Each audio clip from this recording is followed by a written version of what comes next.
Good evening, everybody. Welcome to CW Live.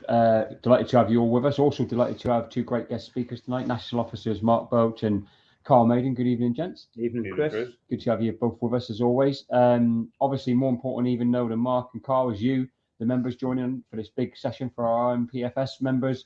It's just days really now left in the ballot. How critical it is to get the vote out, just what the union's going to be doing. You know, if you do pledge your vote and give your vote to the union, we're going to go through some of that tonight.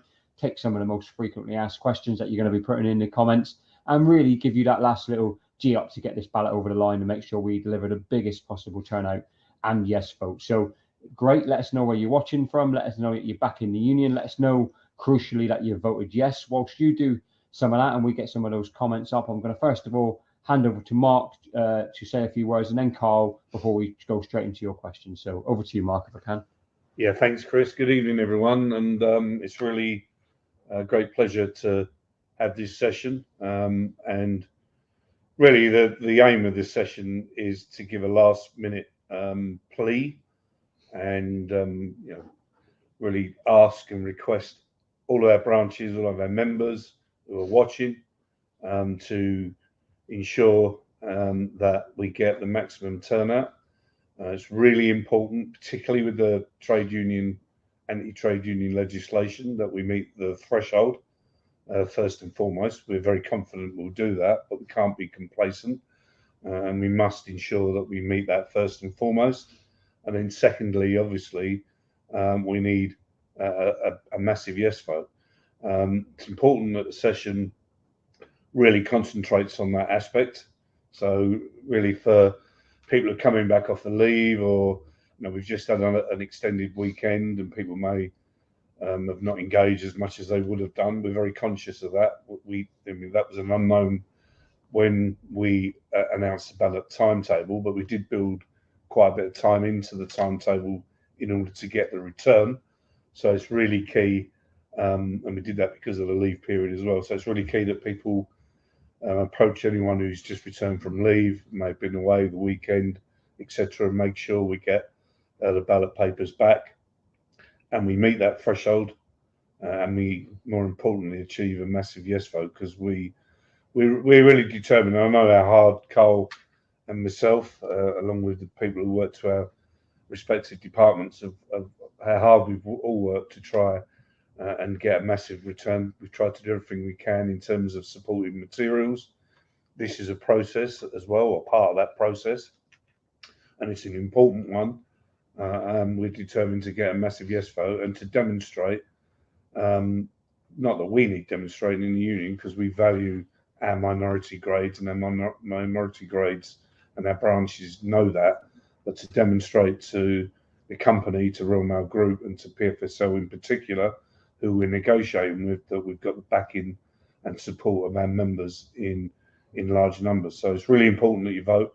It's really important that you get a turnout. It's really important that you encourage anyone you think may have missed, and we do everything we can to make sure we leave nothing on the field and get that yes vote. Thank you, Mark. Carl, some opening words from you? Yeah, I mean, to reiterate everything that Mark has said, and every yes vote is a strong message to the business, and we will, that they will obviously get to know the feeling from the members, and the bigger the yes vote, the stronger our hand in negotiations. So every vote does count, and anyone that hasn't voted yet, please get your ballot paper, get it filled in, get it returned. And as Mark says, we're doing everything we can. We've introduced a text service as well, to remind members to vote.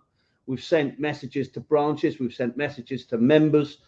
So we're doing everything we can, but it's only the individuals who have the right to vote that can give us the strength to go into the negotiations and get the best deal.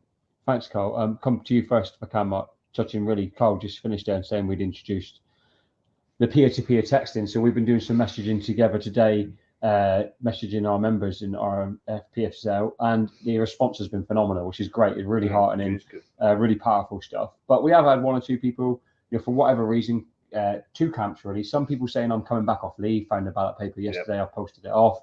Other people saying I haven't got round to voted yet. Just how important is it that basically people, if they've been on about a leave, get right into their post, or if they just still haven't got around to it, just what would your message be to them in these final days? It would be, as I said, I started off by saying it's a plea, and it is a plea that the branches do everything they can, and the members as well. Now we understand that some of the records in terms of change of addresses, people move, particularly, maybe more so these days than historically. People change houses, rental accommodation, etc., and they may have forgotten to, advise headquarters of the change of address. So it's really important that they do that. The ballot closes next week, the 27th, so on Tuesday. So we are coming up now. What day is it today? Because of the short week, it makes you wonder. It's Wednesday. So obviously we've only got a few days left now. So it's really, really important for everybody to do everything they absolutely can do in order to make sure that the yes vote, as I say in the return, is up to absolutely everything that it can be, because it's really important. The other thing as well is, and Cole said it, because I think there's an inference from the company, and we'll talk about that in terms of their latest letter, which we'll go through, which is basically that this is almost like a stunt, and we're not serious about getting an agreement. This is a ballot about just including our members in the strike action, which is taking place across the group. I've got to tell you, I find that insulting. We find that insulting. And that's not the case. We're a serious trade union, and we want absolutely to get a decent deal for our PFSL members, for cleaners, for engineers. And that's what we're in the game to do, achieve agreements and get decent pay deals and good terms and conditions for our members. So, we completely refute that. That's not what it's about. And the best possible way we can achieve that is through the strongest mandate.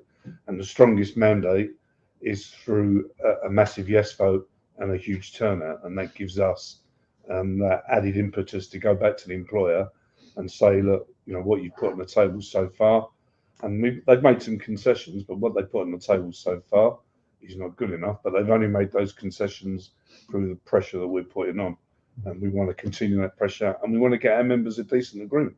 Thanks, Mark. Carl, I'm going to come right off the back of what Mark's just said there about, they have made some concessions. I suppose, positively for our members, even without having got the ballot result, the company is starting to move a little bit. Would your message be that, obviously that's not enough, the ballot continues, but would your message be that our members should take heart from that?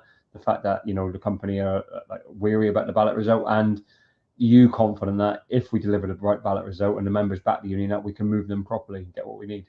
Yeah, absolutely, Chris, because they have moved. They've moved on the threat of the industrial action. Similar to Mark, I think it was disgraceful, the fact that they have said that this isn't really a dispute, almost as if they're dismissing our members in RMPFS. And we have a message for RMPFS, and that is, if you can do a deal and you want to do a deal, then we will clear our diaries. Let's get into a meeting room, a hotel somewhere, lock ourselves away and do the deal. But we don't think you've got the authority to do the deal, to turn around and spin this back on the union. We have a proud history, as Mark says, of doing deals. If we have to take industrial action, that's a means to an end. It's not the end. The deal will be the end. And if we can do that without taking industrial action, then we will. If we need to use the industrial action to do that, then we will use that as well. But we won't abuse any ballot that we get. If it's a yes vote, it will be maximum pressure on the company and the minimum impact on our members.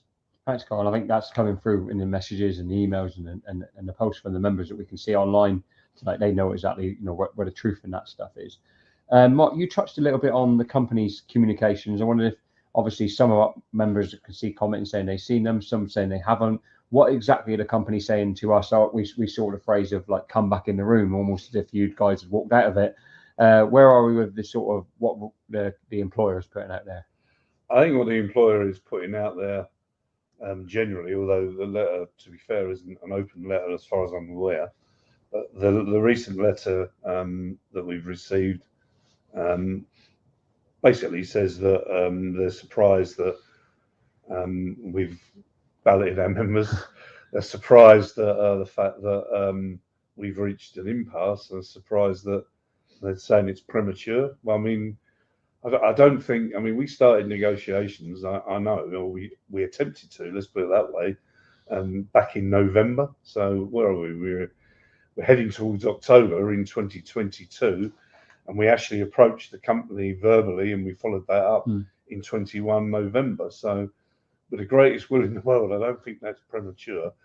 And I've said it in terms of, particularly on the cleaners. Obviously, Cole covers the engineers, but and I've said it in some of the previous ones of these that we've done, that we can see the writing on the wall. We could see, you can take Albert Einstein to see a cost of living crisis looming and hitting, coming towards us. And we were already aware, if you cast your mind back to that time frame for cleaners, that the Real Living Wage Foundation, and we tied the company to the Real Living Wage Foundation recommendations as a minimum, and without prejudice to the outcome of this year's formal pay talks, which they signed up to, and I quoted that in the last session we did.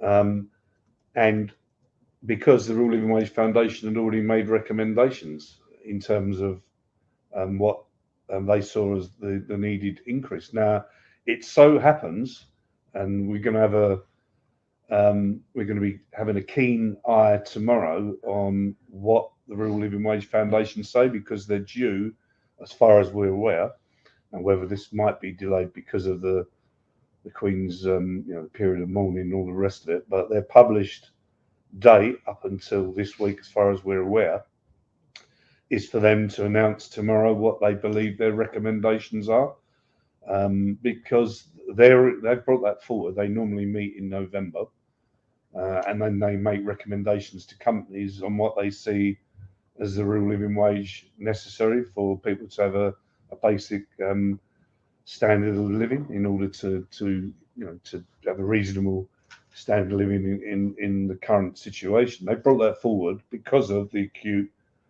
cost of living crisis. And as far as we understand it, we'll have to wait and see what they say. But as far as we understand it, I think not only will they be recommending what they see as a level, an hourly rate, London rate, national rate going forward, we also believe that they'll be recommending that employers should act on that as quickly as possible. Because for people, particularly cleaners and people on low pay, the cost of living crisis at the moment is felt sharper by those groups of people. So they recognise that. We're going to look to see, very keenly what that is. We'll be then following that up with a response to PFSL, because their position at the moment is that for those national cleaners, you've had your increase this year. We met the Real Living Wage Foundation rate as recommended back in last November to be introduced in April, which they did. But as I say, that was as a minimum, and that was outside of this year's formal pay talks. Now, they signed up to that jointly, and we'll be reminding them of that again once we see what the Real Living Wage Foundation say tomorrow. And we will be saying that you need to do something more for those groups of people, as well as others who didn't get the increase as part of the Real Living Wage Foundation. So, very long-winded answer to your question, but it's an important one because it actually is it's gonna set the scene, if you like, for the ongoing discussions with the company. The point I want to make though is, look, we're very serious about dealing with our members who are on low pay. We're very serious about getting our members, both engineers and cleaners, a decent deal. That's what we're in the game to do. We're not in the game to just to have strike action or to cause issues that we don't need to. That's not our objective. Our objective is to get a good outcome for our members. Thanks, Matt. I was just, while you were on there, I was just looking at some stats on the through text, and we're actually hearteningly well ahead of even the reply rate where we were in the Royal Mail ballot on day one. So really, really pleased with that. It's just hot off the press for you watching tonight. Carl, one of the things that both you and Mark touched on was the sort of accusation from the company that this dispute is part of a wider sort of show of strength from the CWU and other unions, if you like it.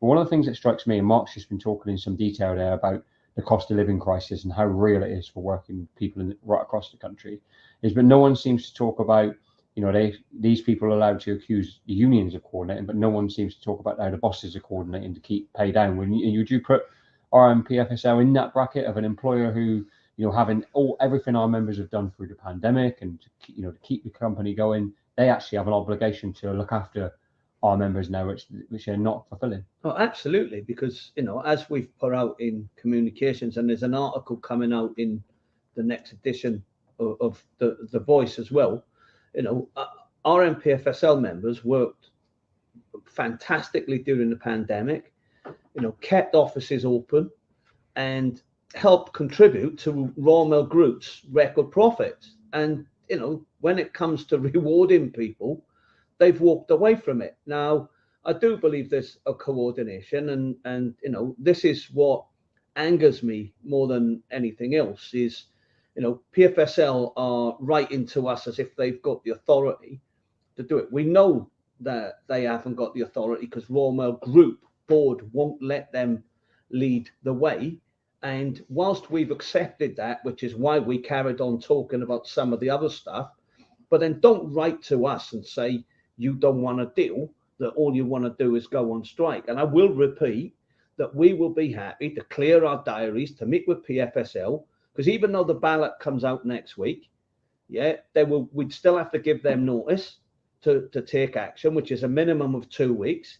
That's a big enough period for us to lock ourselves away and go and get a deal. So we're up for that. We want the deal. We think it's insulting, not just to us as a union, but to our members, to almost say that, don't worry, the cost of living crisis don't affect you. It's the union making a big thing about it. You know, we've had phone calls and emails about RMPFSL members saying that they're thinking of pulling out of the pension scheme because they can't afford it.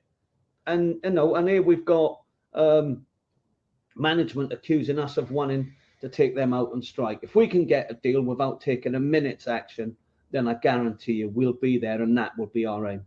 Thanks, Carl. Into the last sort of minutes now of the session, because I think everyone knows what it's about. It's about getting the vote out and about sort of using these last few days and this last weekend to make sure every ballot paper comes back. I want to ask Mark, if I can, on the role of our branches in that. Obviously, from sort of now really forward, they're going to be preparing across Royal Mail Group for big strike action next Friday and Saturday. So reps are going to be active. They're going to be in units. We're going to have high visibility. Just how important is it, and what would your message be to our branches that they engage with our RMPFSL members in the next few days to get that vote over the line?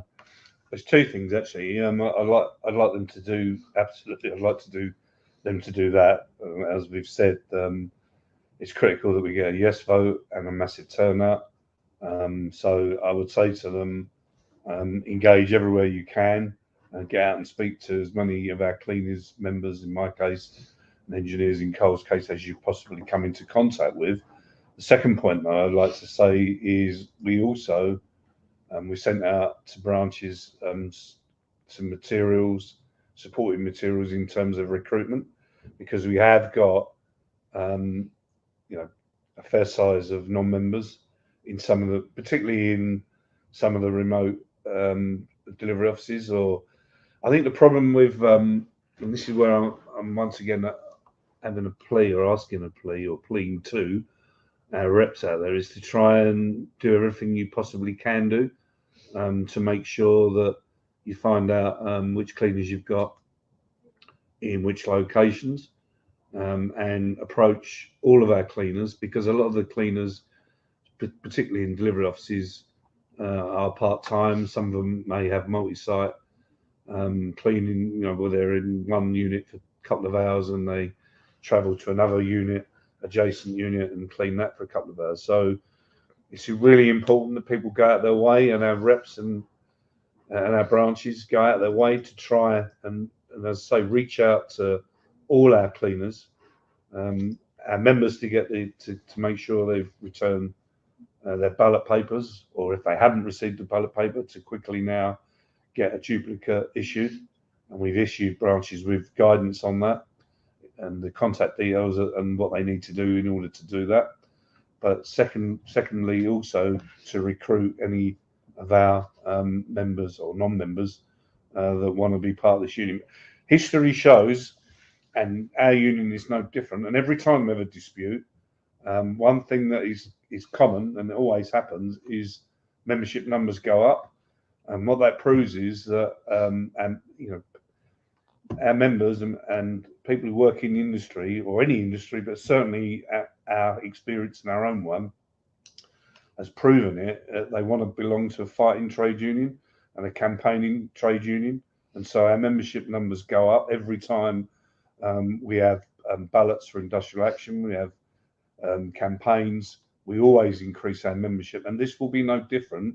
So I would urge our reps to make contact with as many cleaners as they can do, both to ensure that they engage in the process, get the ballot papers back, or alternatively, if they are not members, to make sure that we recruit them and they're members of the union going forward. So that's what I plead, Chris. Thank you, Mark. I'm going to give you both now, starting with you if I can, Carl, just a moment or so, just to get your final message across to members who are sat watching, both, I suppose, thanking those who have already cast their vote, and just your final words of encouragement to those who are yet to do so. Yeah, I do want to thank all members that have voted and supported us, and we are getting messages of support for what we're doing as well. You know, sometimes it can be a thankless task, but we are getting, and those that haven't voted, and you know, please vote, get your vote in. As I said earlier, every yes vote is a strong message to the business. I'd also encourage people that if you haven't received the text today, you can go onto the union website. We have sent it out to branches. There's a link where you can sign up to have text messaging direct. It's only about the dispute. We're not going to, you know, it's just the fact that you will get it instantaneously. We will continue to send information out to branches. I want to thank branches for the work that they've done, but I'm going to ask them again, understand that, you know, branches are really busy and we've got big disputes coming up. We wanted to redouble your efforts. We've got less than a week left. We want to get the same sort of yes vote and return as what we have in the other ballots, and really plead with people, put as much effort into this in this last week. Let's get the result that we deserve, and then we can take that result into the negotiating room and hopefully get an agreement without needing to take action. Thank you, Carl. Thank you for your time. Mark, final messages, buddy? Final messages are, I want to say thank you to our cleaning members. I want to say thank you because of the efforts that you know, they put in, particularly during the pandemic, which was really testing for everybody, but more so for our cleaning members, the deep cleans, the lengths they had to go to, you know, putting themselves on the line during the pandemic, and that's how quickly. You said earlier on about common theme. Well, how quickly that's been forgotten. You know, clapping on the doorstep for key workers and banging saucepans for, you know, all of those people, our members included, who work through that, of how quickly they've been forgotten. No wonder there's a common theme from people reacting to that, because when you add into that the cost of living crisis and the fact that people have been ignored, you know, it makes you angry, and it makes me angry. And our cleaners, our cleaning members deserve better. You deserve better. We've got a stretching agenda, which our conference has given us on policies, not just on pay, which we're pushing for, but also on a number of other areas, on annual leave, on maternity, paternity, holiday pay, leave entitlement, pension provision, and also on pay. And they're all in this dispute. They're all included in the ballot. We are and have made some progress on some of those issues. We haven't made enough progress. We're determined to get our members in PFSL the deal they absolutely deserve, and they've demonstrated over the years that they wholeheartedly you know, should get and deserve absolutely. So do everything you can out there to make sure we squeeze every single last vote. We get every single one we can back. Make sure that by the time the ballot process closes, that everyone can look at themselves in the mirror and say, you know, we've done exactly everything that we could do. We didn't leave anything on the field. If we do that, you give us a mandate, and I know you will, and we're determined that we will get the best possible outcome that we can and we can achieve. So that's my final sort of plea on this, Chris, at this stage of the process. Thank you, Mark. So first of all, to say thank you to you, Mark. Thank you to Carl both for giving up your time this evening. Moreover, though, thank you to every member that's come on. Thank you to all of those who have let us know you already voted yes and you're back in the union. Really means a lot. As Mark and Carl both says, please, please, please get the vote out in the next couple of days. Let's deliver the biggest turnout and biggest yes vote that we possibly can, and that support will shift the employer. So thank you to all of you. If you haven't got any lives, you can come and join us again in a minute at 7:30 for the BT and Open Reach live session. But if you're busy, then we'll forgive you that one. But so take it easy, everyone, and